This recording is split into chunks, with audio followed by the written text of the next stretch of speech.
que ele está girando, ainda vai começar a gravar. Bom, já está gravando então. Então agora eu vou compartilhar minha tela para a gente iniciar a nossa aula.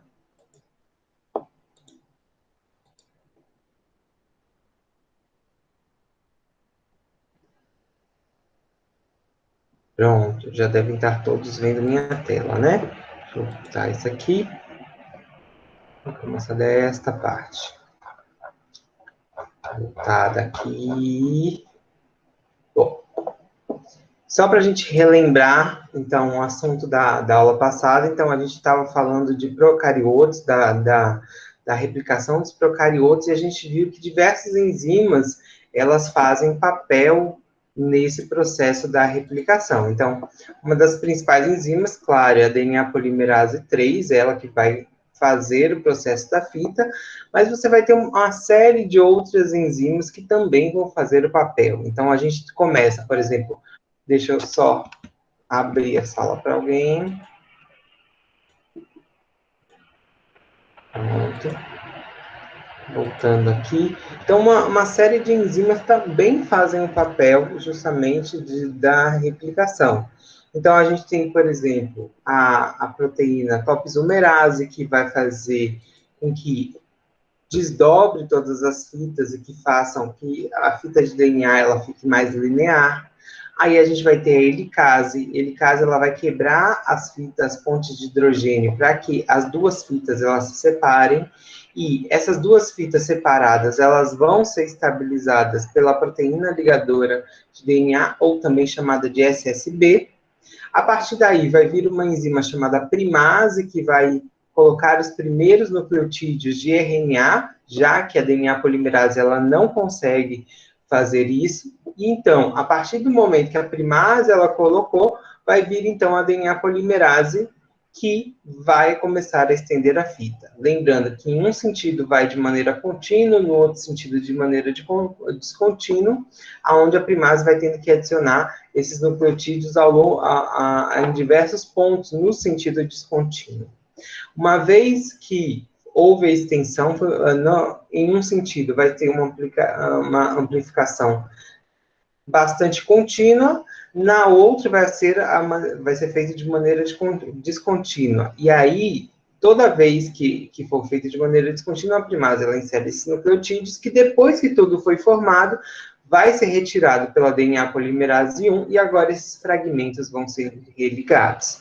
Vamos aqui novamente. Então, aqui ó, nós temos a helicase abrindo as fitas para a abertura da forquilha de replicação. A partir do momento que a fita está aberta, você já vê a primase sintetizando os primeiros nucleotídeos, lembrando que esses nucleotídeos são nucleotídeos de RNA, e a partir dele, a DNA polimerase, ela consegue estender a fita para o sentido 5' 3'. Lembrando que embaixo, o sentido 5' 3' é o sentido contrário da abertura da forquilha, então a todo momento a primase precisa vir aqui para estender nucleotídeos, para então a DNA polimerase estender. Então, novamente, a primase, nesse sentido, vai ter que abrir a forquilha para a DNA polimerase ela estender. Então, a gente percebe que, em um sentido, essa replicação, ela aconteceu de maneira contínua, e no outro sentido, ela aconteceu de maneira descontínua, onde foram formados diversos fragmentos de DNA. Esses fragmentos, então, são chamados de fragmentos de Okazaki. Então, de qualquer maneira, mesmo no sentido contínuo ou descontínuo, a DNA polimerase 1, ela precisa substituir aqueles nucleotídeos que eram de RNA, que foram colocados pela primase, e após esse processo, aonde, então, existem pontos que a gente chama de gap, a DNA ligase, ela vem e vai vir, então, ligando aquela fita, ok? Fazendo que, após todo esse processo, tenhamos, então, duas cópias idênticas da fita de DNA. Se vocês observarem, é a mesma informação que tem uma, que tem na outra. Meninos, vocês vão ouvir barulho de martelado. Meu vizinho resolveu hoje instalar um guarda-roupa aqui do lado do meu escritório. Então, vocês vão ouvir bastante barulho de martelada, de furadeira aqui. Ok? Eu acho que eu consegui isolar bastante, mas ao fundo vocês devem ouvir alguma bateção aqui. ok? Então, vamos lá. Bom, já tinha falado disso, agora vamos falar da replicação em eucariotos. Bom, a replicação em eucariotos, ela é uma replicação que ela é muito controlada. Então, a gente já viu a todo tempo que na biologia celular, que a replicação... Vocês estão conseguindo ouvir as marteladas?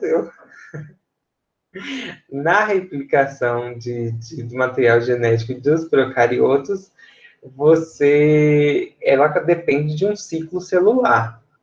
Esse ciclo celular, meninos, é aquele ciclo clássico da divisão celular em células eucarióticas, onde você tem basicamente fase G1 acontecendo, fase S, fase G2 e a fase de divisão, que é a fase da mitose.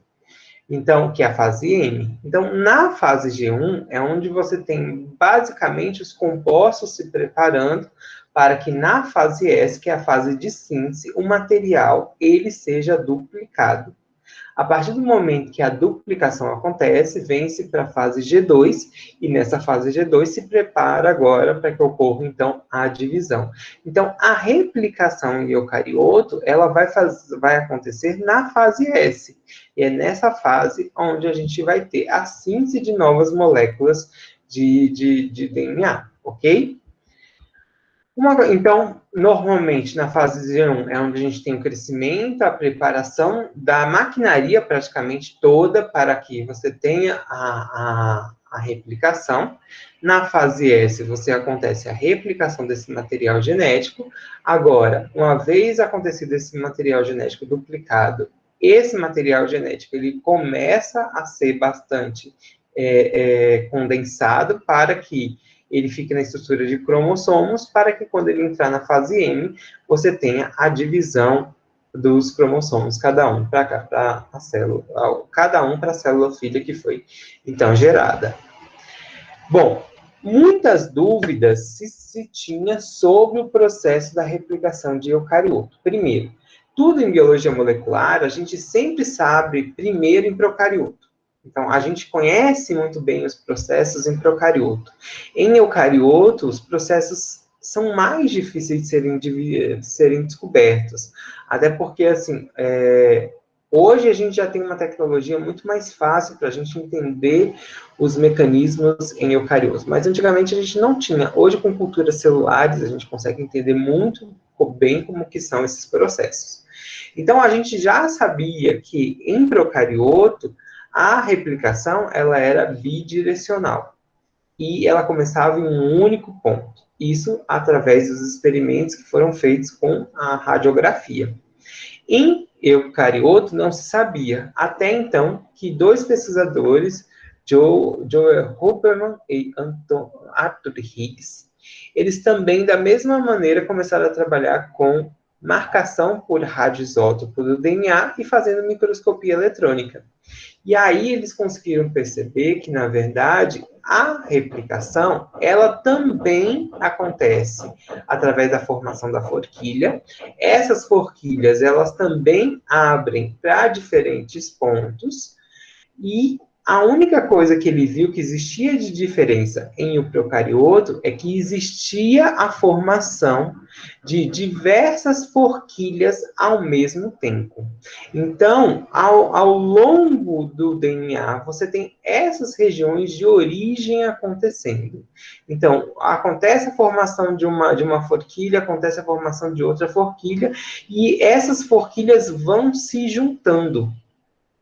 E isso está muito mais ligado, então isso você entende a partir do momento que você vê um eucarioto com material genético extremamente grande e conseguindo fazer um processo de divisão extremamente rápido. Então, não seria possível que fosse com apenas uma forquilha de replicação.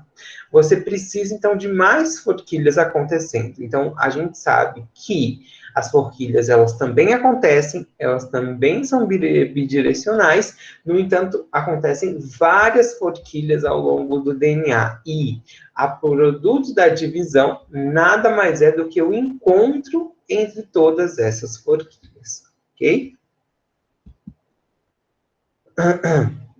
Então, a partir dos experimentos, eles conseguiram ver que ao longo do cromossomo, então aqui existem várias OREs, cada ORE vai iniciar sua replicação. Essa replicação também ela é dependente da helicase, então é preciso que a helicase abra esse processo, e aí, então, o produto final desse material, você tem a junção dessas forquilhas. Alguns estudos dizem que, dependendo do cromossomo, você vai ter mais ou menos 20 a 80 replicantes sendo formados ao mesmo tempo. Então, a gente tem isso simultaneamente acontecendo, e isso basicamente ligando, então, exatamente esses processos.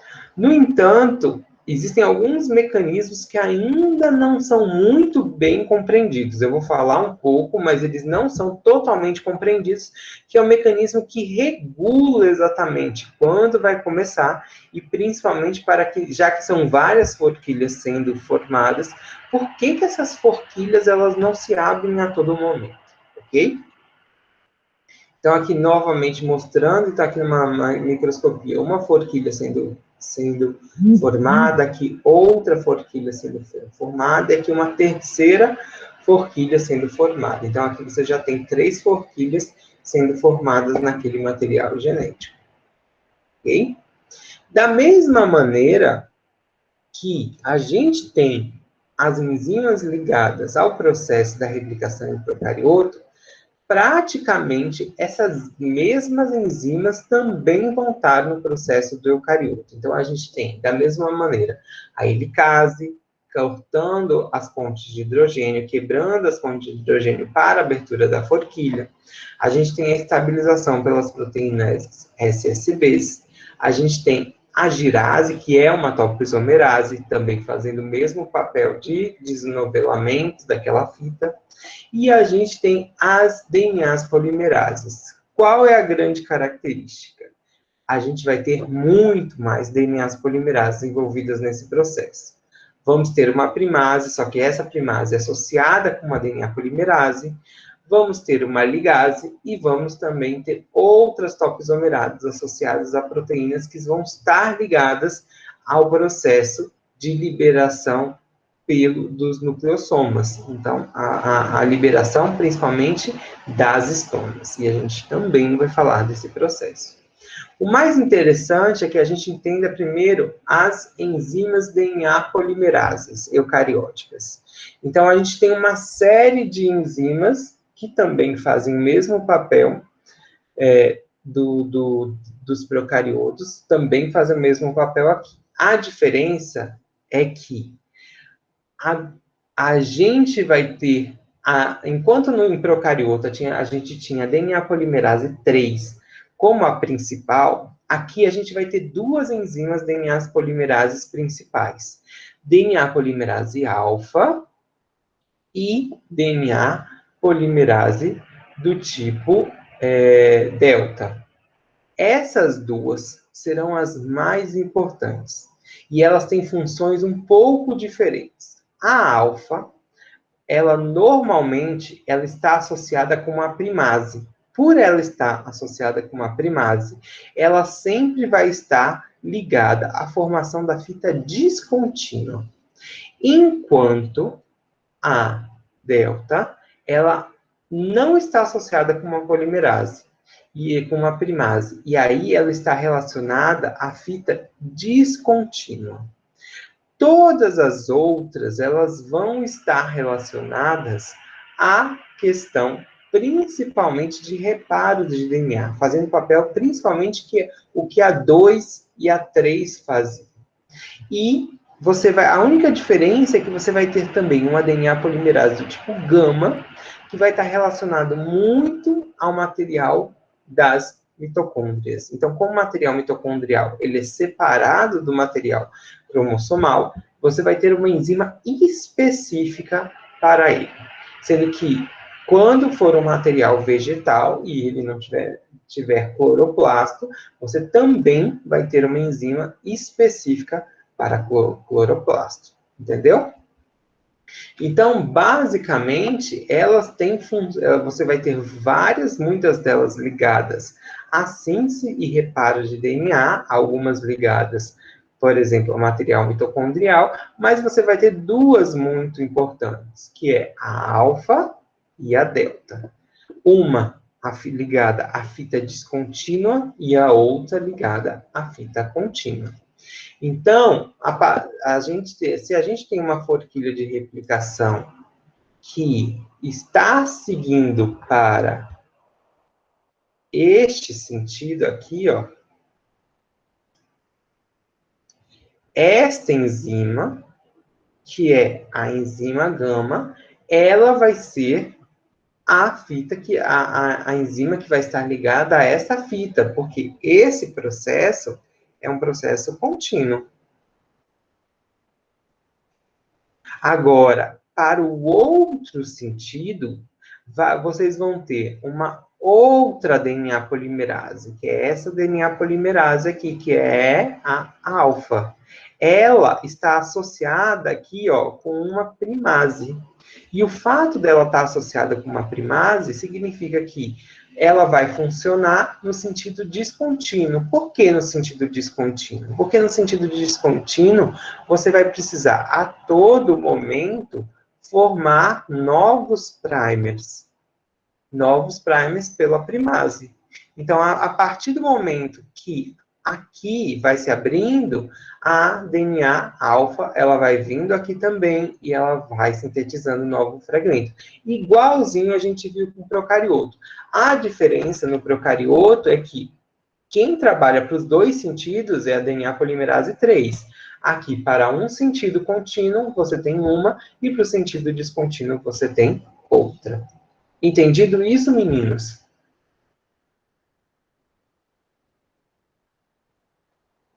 Meninos? Ô, professor, Oi. isso tudo ocorrer, o DNA não desenrola da história, não, desenrola. Sim, ele desenrola. Já vou falar isso daqui a pouquinho. Ah, tá. Mas não é um desenrolamento total. Você vai ver que é um desenrolamento parcial e a gente vai ver como que isso acontece. Então, tranquilo aqui? Então, vou continuar. Deixa eu apagar todo o slide e a gente segue para cá. Bom, como eu falei para vocês, a replicação do eucarioto, ela depende do ciclo celular. Vocês viram em biologia celular que este ciclo celular depende das proteínas chamadas de CDK. Então, essas proteínas CDK, elas vão se ligando com ciclinas e vão determinando o que é cada uma das fases. Então, por exemplo, se começa a fase M, essas ciclinas, elas começam essa CDK, ela passa a se ligar com as ciclinas do tipo M. Até o momento que acontece o processo, acaba-se o processo M, e aí acontece a quebra desses dois, e agora essa CDK, ela vai se ligar com as ciclinas do tipo G1, para que ocorra, então, a fase G1. Acaba a fase G1, elas se ligam com as ciclinas do tipo S. Então, as CDKs, elas controlam exatamente como que acontece todo o círculo celular, porque elas vão sinalizando isso através das ligações que elas vão fazendo com as ciclinas específicas. Então, por exemplo, toda vez que uma CDK ela se ligar na fase M, agora todas aquelas enzimas que vão funcionar para fazer a mitose vão ser ativadas. E a partir do momento que ela se desliga, a CDK se liga com o ciclo G1 e agora todo o processo relacionado ao ciclo G1, todas as enzimas de manutenção de atividade de ciclo G1 são então ativadas. Então, a cada momento que vai tendo mudança de fase, essas CDKs, que são as quinases dependentes de ciclinas, elas vão ativando as enzimas específicas daquele ciclo, daquele momento, daquele estágio do ciclo celular. Então, essas enzimas são fundamentais para definir como que acontece o processo da replicação nos eucariotos. Então, a gente sabe que, basicamente, uma das grandes características para abrir a forquilha de replicação está ligado a uma proteína chamada ORC. Essa proteína ela tem um papel muito semelhante com a DNA. Lembra que nos eucariotos, a DNA ela pegava, deixa eu pegar aqui meu fio, ela pegava a fita de DNA e ela, deixa eu tirar esse nó aqui primeiro, antes de fazer o exemplo. Ela pegava a fita de DNA e ela dava uma torção. E ao fazer a torção, ela permitia com que a helicase agisse nesse ponto para, então, abrir a forquilha de replicação. Essa ORC, ela também vai ter um papel muito importante, só que ela não vai fazer o giro. Ela simplesmente vai reconhecer que aquele ponto é um ponto de origem. E da mesma maneira que nos procariotos, as origens em eucariotos também têm uma alta concentração de adenina e timina. Então, a partir do momento que ela reconhece a região de origem, ela chama para aquele local duas proteínas, CDC6 e CDT1. Então, essas enzimas elas vão se ligar ao longo da fita de DNA de uma maneira intercalada, juntamente com a ORC. E a partir do momento que ela se liga neste ponto, abre espaço para que as helicases elas ajam naquela fita, fazendo, então, a abertura da forquilha de replicação, ok? Então, a partir do momento que essas enzimas, elas se ligam lá, elas recrutam a helicase, elas se desprendem daquele processo, e agora a helicase abre a forquilha de replicação, fazendo com que agora ocorra da mesma maneira que os procariotos. Venha uma primase, só que essa primase está ligada com a DNA polimerase do tipo alfa, estende os primers iniciais, aí depois a DNA polimerase, ela estende a partir desses primers iniciais, ok? Qual é a grande questão? Lembre-se que eu falei para vocês que as CDKs, elas que controlam esse papel. Enquanto a CDK, ela estiver, deixa eu voltar aqui de novo. Ela estiver na fase G1, ela permite com que esse complexo se ligue e reconheça as origens. Mas ela não permite que eles comecem a agir. Somente quando entrar a CDK do tipo ligada à ciclina da fase S, é que a partir daí, agora, todo o restante, então, começa a ser formado. Entendi? Então, aqui ele está mostrando que na fase G1, quando a CDK está ligada com a ciclina do tipo G1, o complexo de reconhecimento ele é todo montado, mas ele não age. E a partir do momento que acontece, começa a sinalização que está no ciclo S, essas substâncias se soltam, essas proteínas se soltam, e aí a forquilha de replicação, então, se abre. Passou essa fase, tudo, então, é fechado, e, então, esse local fica preso por algumas proteínas que são fosforiladas e que não permite que essa forquilha se abra, então, novamente, ok? Então, qual é a grande questão? Então, os altos níveis de CDK do tipo G1 permitem com que o complexo seja formado. Agora, quando você tem baixa a presença de G1 e começa a ter maior frequência de ciclinas do tipo S, então o complexo ele começa, então, a se abrir, entendeu? Então, em G1, como está mostrando aqui, as estruturas são ligadas, em G2, em G2, não, desculpa, em S, acontece a replicação, e agora, em G2 e em N, este complexo, ele fica extremamente bloqueado, para que nada disso aconteça.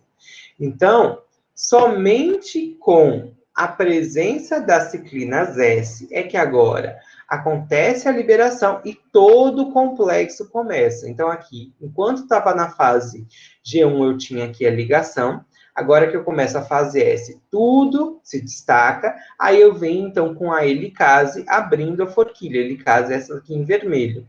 Após isso, então, eu tenho a DNA polimerase com a primase estendendo os nucleotídeos. E agora, a DNA polimerase, que está ligada à fita contínua, ela abrindo a forquilha de replicação, tanto num sentido quanto para o outro, ok? Qual é a grande questão? Então, foi até uma pergunta que a gente teve aqui. E, Lucas, o que é feito com as estonas? Como que as estonas, então, elas influenciam nesse processo? Então, uma outra coisa que acontece durante esse processo é simplesmente a abertura das estonas. Então, cada estona, ela dá 2 voltas no DNA, sendo que aqui a gente tem os complexos repetidos. Então, a gente tem as proteínas do tipo 3, 4, E1, E2, todas elas ligadas uma sobre a outra. A partir do momento que vai chegar a forquilha de replicação naquele local, aquelas estonas, elas são desmontadas.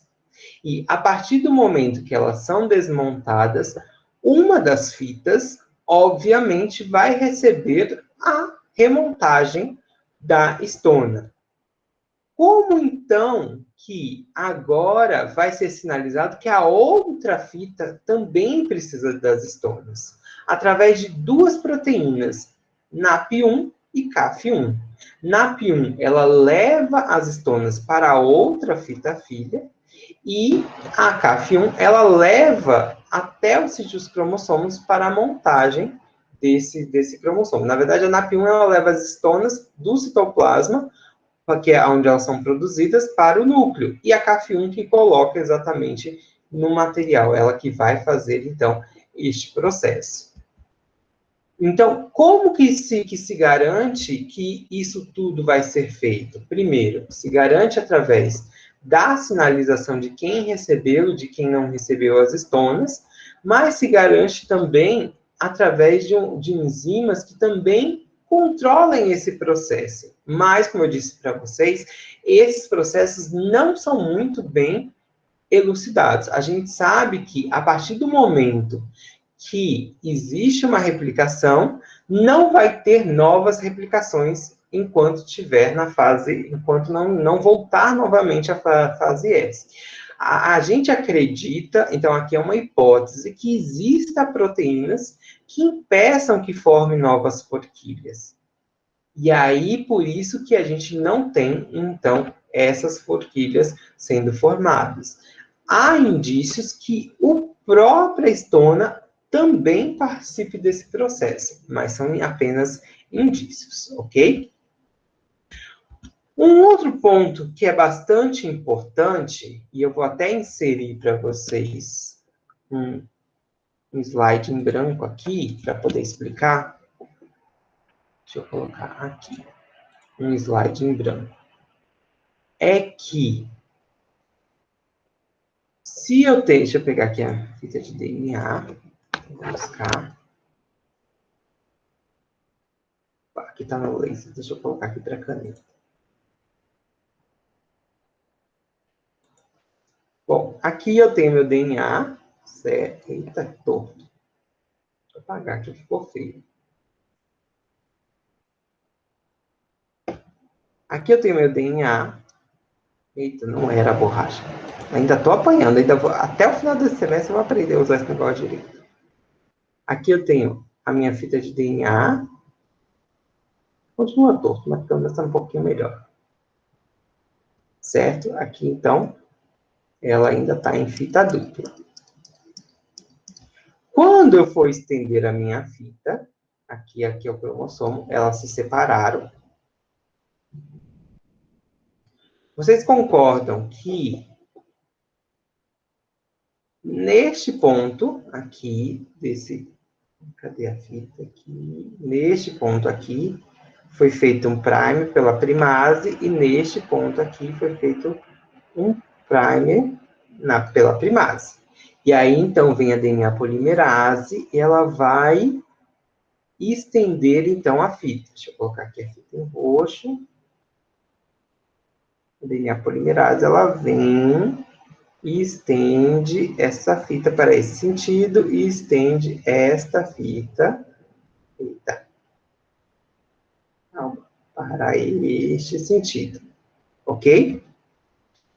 O que acontece? Quando vier a DNA polimerase 1, ela vai vir e ela vai retirar esses fragmentos de RNA para poder sintetizar um novo. Agora, qual é o grande problema? Ela normalmente é uma DNA polimerase. Então, da mesma maneira que acontece com a DNA polimerase 3, ela precisa de um molde, de um começo. E o que é feito, então, nessas pontas? O que acontece aqui? E o que acontece aqui? Que é justamente a região dos telômeros.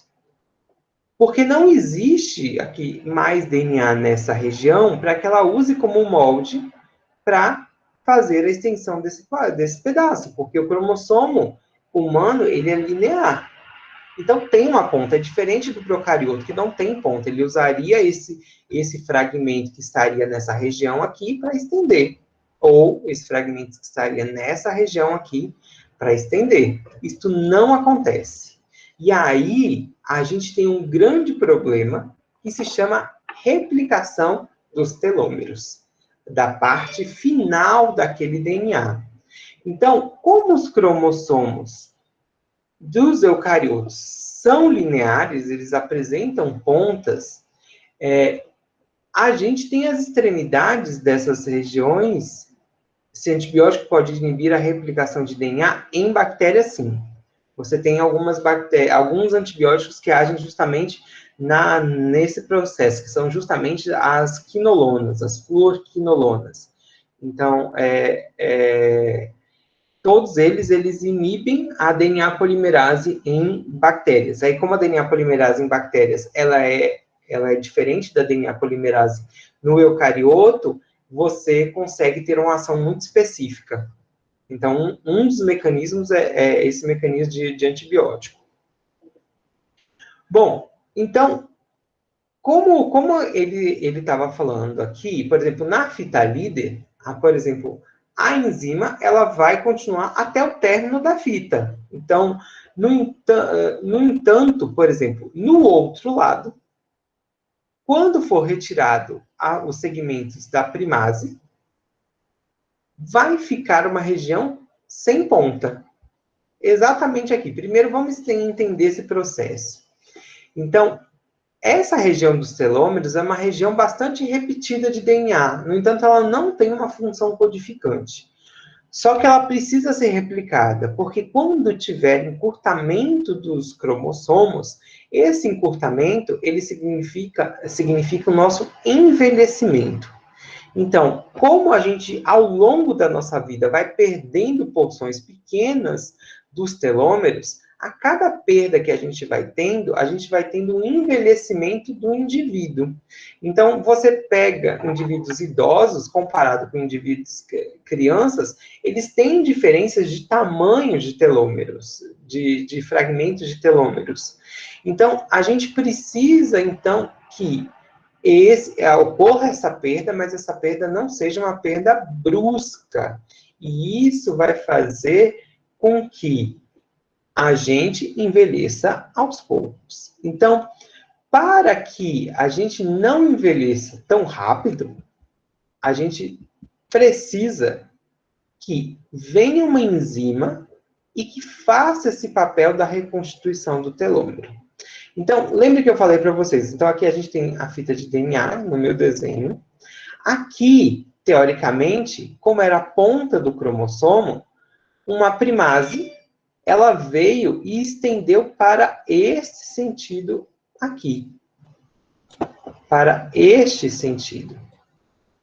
E ao ela estender para esse sentido, ela precisou de um primer que foi colocado nessa ponta. Quem colocou o primer foi a primase. Só que a partir do momento que esse primer, então... Ué, não estou conseguindo tirar aqui. Beleza.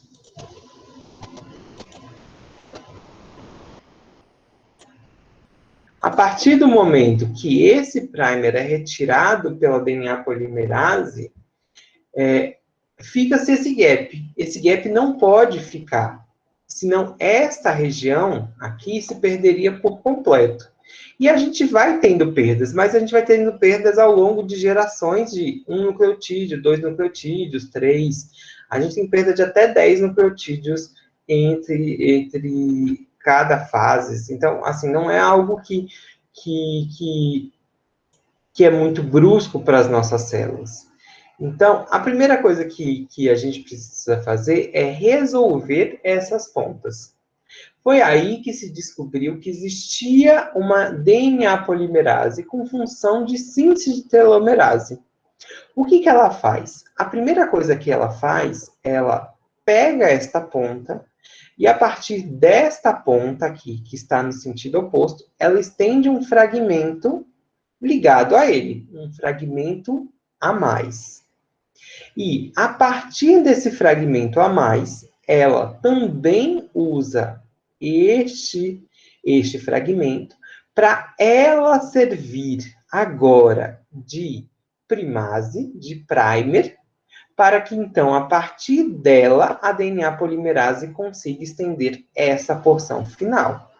Então, vamos lá, novamente. Então, aqui, sobrou-se esta ponta com fita simples, justamente porque aqui eu tinha um primer que foi colocado pela primase durante o início do processo, e a partir dela, a DNA polimerase veio e estendeu.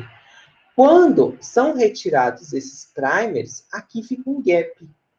E para que isso não seja deletado, não seja perdido, porque se ele estiver em fita simples, ele vai ser perdido, porque fita simples para as células são sinônimos de vírus. Então, a primeira coisa que ele vai fazer é degradar isso daqui.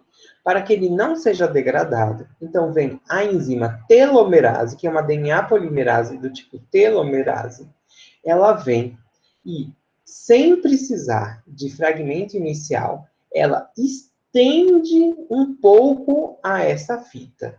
E ao ela estender essa fita, ela, por si só, que tem um fragmento de DNA, ela serve como base para que agora a DNA polimerase consiga estender e fechar esse processo. E uma vez, então, ela fechada, ela aqui forma um gap, e esses gaps, então, são ligados pela ligase. Logo depois, este fragmento que ela inseriu vai ser, então, perdido. Então, você tem, basicamente, a região das pontas fechadas. Entendido esse processo? Meninos, sim?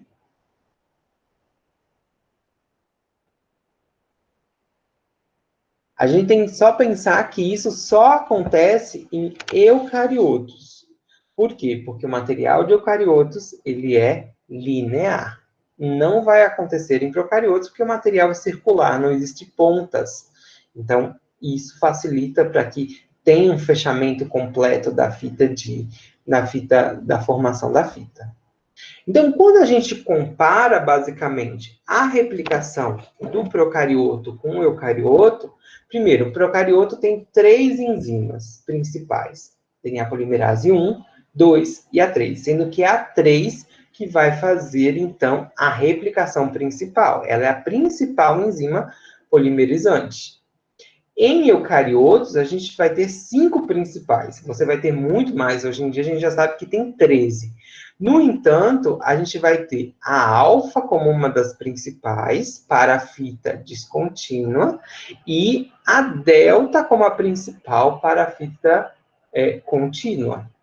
E aí você tem a beta e outras enzimas que vão estar ligadas ao reparo, a epsilon, que também até hoje a gente não sabe função, e a gama, que vai estar ligada ao DNA mitocondrial. Bom, acontece em procarioto uma única forquilha de replicação, lá na região da ORC, que a partir daí, então, todo o material se estende. No eucarioto, por ter muito mais, você vai ter várias ORs, várias origens de replicação. Nas duas são formados fragmentos de Okazaki, por quê? Porque a replicação também acontece no sentido contínuo, para quem está no sentido 5 linha, 3 linha, e descontínuo para quem está no sentido 5 linha, 3 linha, oposto à abertura da forquilha. Então, acontece igual. Então, você, em ambas as fitas, você vai ter primase inserindo os nucleotídeos, DNA polimerase estendendo. Peraí, deixa eu voltar. Helicase quebrando as pontes de hidrogênio, proteínas SSB se ligando e estabilizando, então, essas fitas.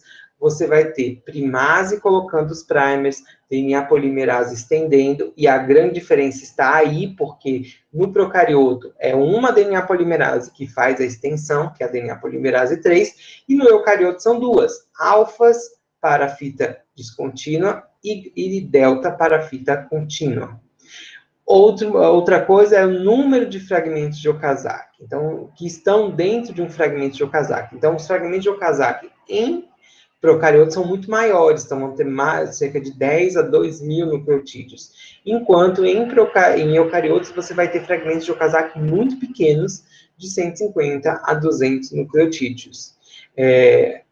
Eles são chamados de fragmentos de Okazaki nos dois, porque foi o Okazaki que descobriu em procariotos, em eucariotos.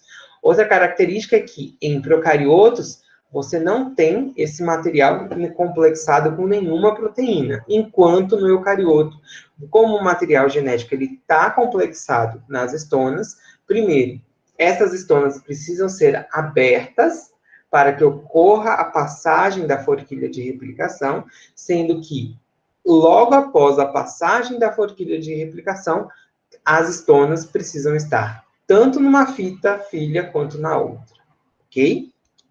Então, aqui ele mostra... Então, quando a gente fala do procarioto, aqui, o procarioto ele só tem um tipo de enzima, e aí você tem a helicase e a primase trabalhando tanto na fita contínua quanto na fita descontínua. Enquanto no eucarioto você tem DNA polimerase do tipo delta, trabalhando na fita contínua, e a DNA polimerase do tipo alfa, trabalhando na descontínua, porque essa DNA polimerase está ligada, então, à primase. Todas as outras enzimas são iguais. Helicases, topoisomerases, proteínas SSBs são iguais. Então, o processo da replicação nos dois grupos vão ser iguais, vão funcionar da mesma maneira, ok? Meninos, hoje era mais curtinho, porque era só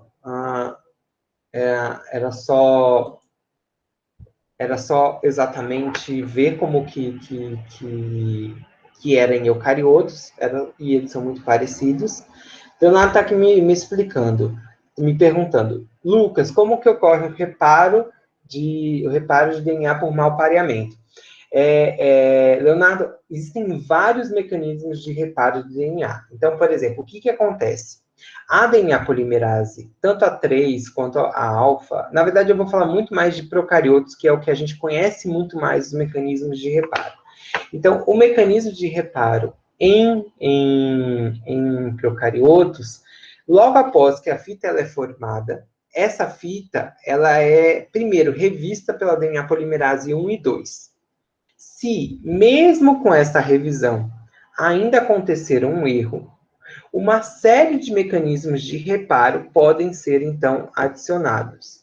Existem vários tipos de mecanismos de reparo. Um deles é o mecanismo de mau pareamento. Então, o que acontece? Se tem uma guanina aqui, aí você, ao invés de colocar uma citosina na parte de cima, você colocar uma timina, elas não vão se ligar. Então, vai formar uma espécie, deixa eu mostrar aqui, vai formar uma espécie de calombo, literalmente. Eita, peraí. Vou colocar aqui o pincel. vai formar uma espécie de calombo naquela região. Justamente porque elas não conseguiram se ligar. Então, vai vir uma enzima que vai cortar esses fragmentos, vai retirar esses fragmentos e ela vai fazer o correto. A gente vai entrar em detalhes logo depois que a gente terminar de falar de tradução, que a gente vai falar de mecanismo de reparo de DNA, que é muito importante com que eles aconteçam, entendeu? Então, basicamente aqui. Eu não estou entrando em detalhe das enzimas, mas o mecanismo de malpareamento é exatamente esse. Não vou entrar nas enzimas, porque a gente vai falar deles e a gente precisa entender muita coisa até chegar nas enzimas de lá, entendeu? Mas é basicamente isso. O malpareamento acontece se aqui, por exemplo, for uma adenina e aqui, por exemplo, for uma citosina. E aí, como elas não se ligam, elas formam uma espécie de um calombo no DNA. E aí esse calombo, ele é verificado logo após a inserção das fitas. Toda fita ela vai ser examinada por completo logo após o processo da replicação. E aí, aqui então, a gente sabe que o correto, teoricamente, se aqui era uma adenina, era aqui que viesse uma timina, a gente tem um mecanismo para saber que quem que tem que ser retirado é justamente a citosina. Essa citosina, então, ela é retirada e no local dela vem, então, uma timina, ok? É basicamente isso que acontece.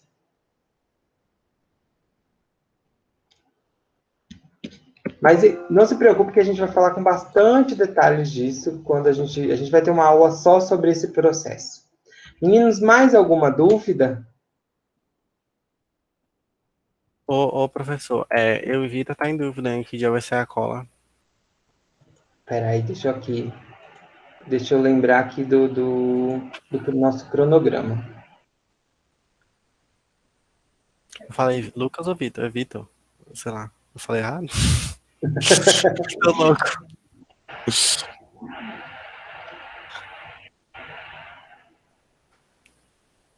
Deixa eu só abrir aqui. Vou lembrar também. Então, a primeira pesca é no dia 30 de março. Então, a gente vai fazer toda. Então, amanhã a gente tem ainda uma aula de transcrição. Depois, a gente vai ter uma atividade de replicação e de transcrição no dia 29. Aí, no dia 30, vocês me entregam a primeira pesca. Ok? Ainda bem que você falou, porque eu vou até disparar. Eu esqueci de disparar a pesca lá no Google Plus, porque senão vocês não vão conseguir colocar lá. Entendeu? Ô, Tá Lucas, bem perto, tá bem perto.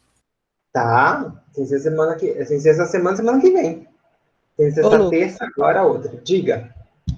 essa pesca vai ser todos esses assuntos que você aplicou agora em uma folha só? Não, cada assunto tem uma folha. Então, vocês vão fazer uma pesca sobre essa parte de DNA estrutura em uma folha, outra de gene e informação em outra, de replicação em outra e transcrição em outra. Então, vocês vão me entregar 4 folhas, entendeu? Ah, tá. Entendi. É porque eu tava confundindo. Eu pensei que era todos os conteúdos que você tinha aplicado em uma folha só. Eu falei, como é que eu vou fazer isso? Ô, Lucas, Para vocês entenderem, se vocês tiverem alguma dúvida sobre as pescas, eu recomendo vocês verem com alguns colegas que fizeram comigo no semestre passado. Teve alguns alunos que fizeram ótimas pescas. Então, Bruno fez pescas muito boas, Caio, Isabela, todos fizeram, vários alunos fizeram muito boas. Maria Elisa fez pescas excelentes. Não se esqueça, eu tenho as pescas dele, então não adianta vocês virem copiarem a pesca deles, ou simplesmente você pegarem as pescas deles e uparem, que é óbvio que eu vou dar 0 para vocês, né? Então, não cometam esse erro primário. Então, mas é só para vocês terem ideia. Então, façam à mão as pescas, usem esquemas, não façam só textos, usem esquemas para vocês tentarem explicar. A Caio mandou, né? A de Caio era muito boa. Então, só para vocês entenderem como que era o esquema das pescas. Então, Ao mesmo tempo que vocês têm que colocar tudo numa única folha, tentem ser o mais completo possível nessa única folha. Então, assim, vocês irem principalmente, e o mais completo não é vocês descreverem tudo, é vocês irem e colocarem o que é o principal da informação. Porque é o principal. Como que eu vou corrigir? Eu vou pegar, por exemplo, replicação. Aí eu vou lá, replicação. Ele me descreveu a função das enzimas. Ele me descreveu como que é a replicação em procarioto. Ele me descreveu como que é a replicação. Então, eu normalmente faço um checklist. E nesse checklist eu vou colocando ok. Se eu vi que você falou do que eu esperava que você falasse, eu coloco ok. Se você falou todos, você tem basicamente, são quatro pescas, você tem 2,5 naquela pesca. Se você tiver 2,5 nas 4, você tem nota 10. É dessa maneira que é a minha correção. Entendeu? Alguma dúvida? Ô, professor, você vai passar um ED desses assuntos novos? Oi? Desses assuntos novos, sim. Amanhã, eu vou dar aula de transcrição, aí amanhã já dispara o exercício de replicação e transcrição. E aí eu faço uma revisão, e aí vocês fazem o exercício e a gente corrige junto, ok? Ok. Ok, professor, entendi. Então, meninos, até amanhã. Amanhã a gente se vê de novo. Amanhã a gente tem transcrição. Amanhã é uma aula mais longa, viu? Hoje era bem curtinho, que era só terminar a parte de eucariotos. Amanhã é uma aula mais longa. Então, se prepare, ok? Então, até amanhã. Até amanhã, professor. Tchau, tchau. Valeu, valeu.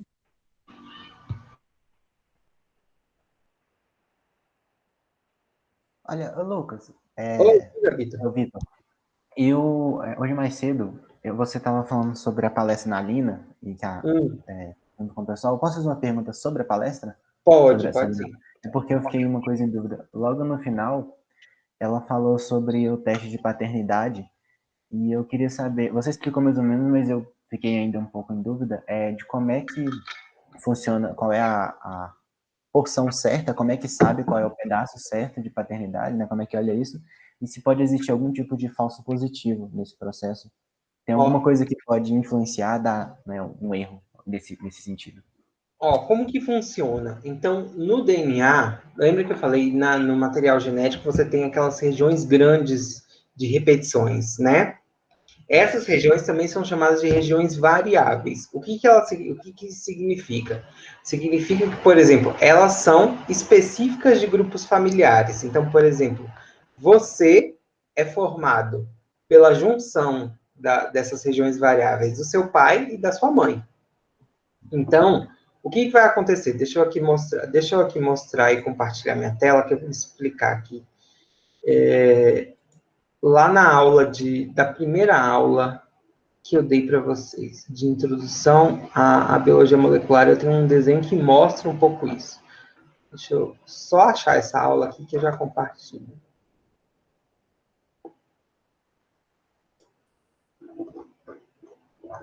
Cadê?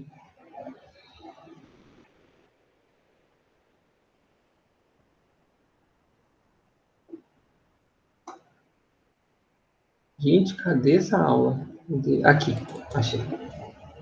Eu tenho um slide que ele mostra justamente isso, quando eu falo da aplicação forense. Aqui.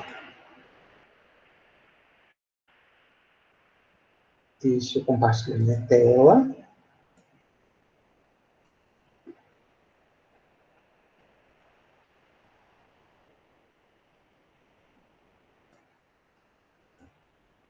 Tá conseguindo ver minha tela?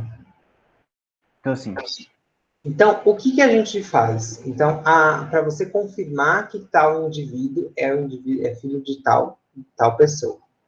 Então, por exemplo, aqui eu tenho, por exemplo, o indivíduo que é o indivíduo teste, né? Que é basicamente quem que a gente está testando. O indivíduo 2, que a gente está testando se esse indivíduo aqui ele vai ser filho ou não. E aí a gente tem 2 candidatos. um candidato que é o candidato 4, um candidato que é o 3, e normalmente o 1 é a mãe. Então, por exemplo, a gente usa várias sondas, são sondas muito específicas para essas regiões, para elas amplificarem essas regiões. Então, por exemplo, o que significa que indivíduos diferentes vão ter padrões, quando você lê as bandas que são formadas, de maneiras diferentes.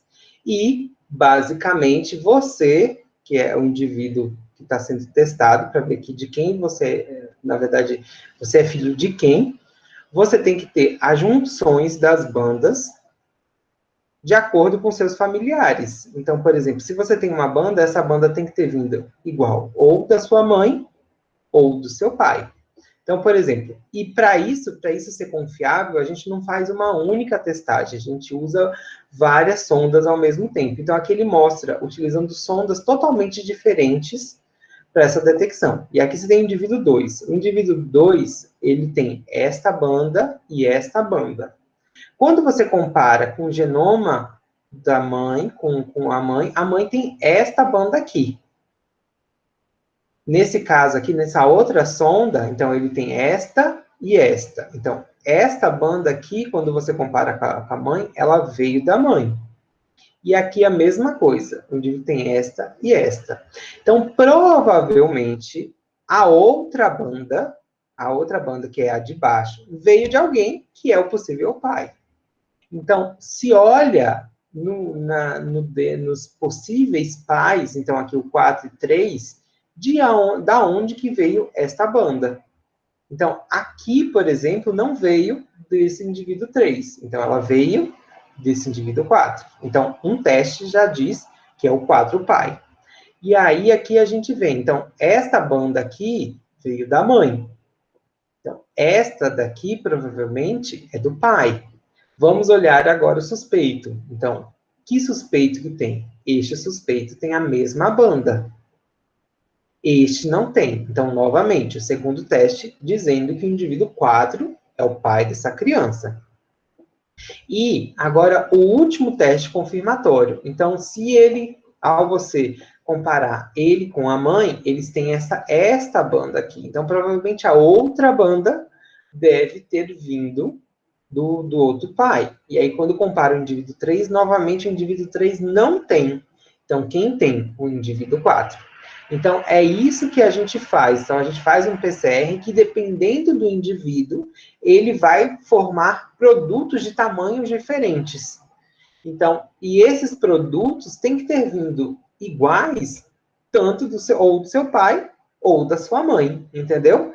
E aí, por isso que a gente compara, a gente faz esta comparação por PCR e por hibridização de sondas também. Então, existem várias, o princípio de se ler é igual, mas a maneira você pode fazer com PCR direto, depois você pega aquele gene grande e corta com uma enzima de restrição para dar esse perfil de bandas, ou você pode fazer direto por o que a gente chama de salt and blot. Você usa uma sonda que liga o DNA. Você pega o DNA do indivíduo todo e corre o DNA dele todo, e depois você usa uma sonda que vai se ligar em determinados pontos. Entendeu? Sim. Ficou claro, Vitor? Ficou. Quando você tem dois indivíduos que são geneticamente bem parecidos, como dois gêmeos, por exemplo, vamos supor que o pai são dois gêmeos, né? Acontece de ter uma confusão, ou é como se fosse uma impressão digital e cada um, nesse caso, tem uma porção? Se eles forem univitelinos, eles são iguais. E aí é uma das grandes questões. Inclusive, no Brasil, teve um caso que eu acho que foi o ano passado, passou no Fantástico, que uma mulher ela tinha tido um relacionamento com os dois irmãos, e ninguém conseguia chegar quem tinha sido o pai da criança. E aí ficou sem resposta, ou eles informaram algum outro jeito de... Não, ficou sem resposta. E aí os dois decidiram, os dois seriam os pais do menino. E aí eles dois colocaram na certidão de nascimento do menino, e aí ele tinha dois pais, porque os pais eram gêmeos, porque ela tinha tido um relacionamento com os dois, assim não tinha sido um relacionamento fixo, foi um relacionamento casual, só que tinha sido em questões de semanas entre um e o outro, então ela não sabia não foi possível dizer quem era o pai. Um outro caso que foi até tema do CSI, Foi de CSI, do Law and Order. Law and Order, ele contou uma história que era baseada em fatos reais também. Então, 2 irmãos que foram acusados de ter causado um assassinato. E aí, quando eles fizeram o teste de DNA, que é o mesmo princípio, não conseguia se dizer quem dos dois. Então, os dois nunca foram condenados. Ah, é. Eu fiquei pensando quando eu estava explicando exatamente se tivesse que fosse igual mesmo, né? É, muito legal. Achei muito legal. Obrigado. Nada, que isso. Amanhã vai ter 10h40 de PCR em tempo real. Amanhã é a Kaline que vai falar. Sim, eu estou acompanhando todos. Eu tô achando muito legal. Que bom. Então, tchau para vocês. Amanhã a gente se vê, viu? Até mais. Até.